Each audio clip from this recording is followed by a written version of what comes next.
গতকাল কলকাতার তারাতলায় নির্মীয়মান গোডাউনের ছাদ ভেঙে ভয়াবহ দুর্ঘটনা ঘটেছিল। সেই ঘটনায় এখনো পর্যন্ত 9 জনের মৃত্যু হয়েছে।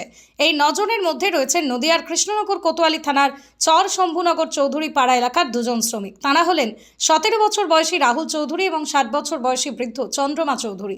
তারাতলায় দুর্ঘটনার পর রাহুল এবং চন্দ্রমার পরিবারের লোকজন খবর পেয়েছিলেন তারা 2 জন আহত হয়েছেন, কিন্তু গতকাল রাতে তারা খবর পান দুজনেই মারা গেছেন। এরপরই গ্রাম জুড়ে কান্নার রোল পড়ে যায়। দুই পরিবারের একমাত্র রোজগারে ব্যক্তিদের হারিয়ে পরিবার পরিজন কার্যত দিশেহারা হয়ে গেছে। সরকার যেন তাদের পাশে দাঁড়ায় সেই আর্জি জানিয়েছেন তারা। কালকে কখন শুনতে পেলে এটা? 7টার সময় কি শুনলে তোমরা? শুনলাম কি বিল্ডিং পড়ে সব মানুষ ওখানে চাপা পড়ে গেছে। তার মধ্যে তোমার বাবা ছিল? হ্যাঁ, কাদের মাধ্যমে শুনলে? কে বললো তোমাদের?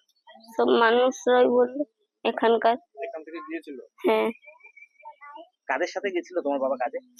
এই বাড়ির পাশে তোমার বাবা কি কাজ করতো? ওই বিল্ডিং বানাতেন। তোমরা ক ভাই বোন কি বলো?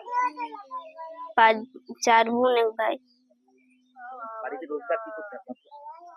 বাবা আর দাদা এখন জয়পুরে আছে। সংসার কি চালায় একমাত্র তোমাদের পরিবারে? বাবা। তোমরা এখন কি চাইছো সরকার? আমরা চাই কি আমাদেরকে সরকার দেখুক। তোমার নাম? জুলি চৌধুরী। কি জানতে পারলেন কাল এবং কতজন এখান থেকে গেছিল কাজে? এখানে মোটামুটি 6-7 জন গিয়েছিল কাজে। ওই তারাতলা ওখানে কাজ করতে, ওই আপনার পাইপলাইনের স্ট্রাকচারে কাজ করার জন্য গিয়েছিল। সেখান থেকে আমরা জানতে পারলাম 4 জন মানে বিল্ডিং ধসে যাওয়ার পর খবর এলো 4 জন নিখোঁজ হয়েছে। তার মধ্যে 2 জনের খবর পেলাম হসপিটাল থেকে, 2 জন মারা গিয়েছে।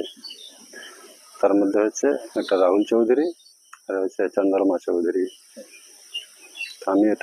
আমার এটাই বক্তব্য, আমাদের এই পরিবারে, রাহুলের পরিবারের মানে সাহায্য করার মধ্যে কেউ নেই। ওই ছেলেটাই কাজ করতো, বাবা মাকে দেখতো, সংসার চালাতো, কিন্তু আপাতত এখন সংসার অকেজো হয়ে পড়েছে। আমরা আর্জি যাই যে সরকার যেন তার পাশে দাঁড়াক, বাবা মায়ের হেল্প করার জন্য। এটাই আমার আর্জি। আপনার নাম? আমার নাম মন্টু চৌধুরী।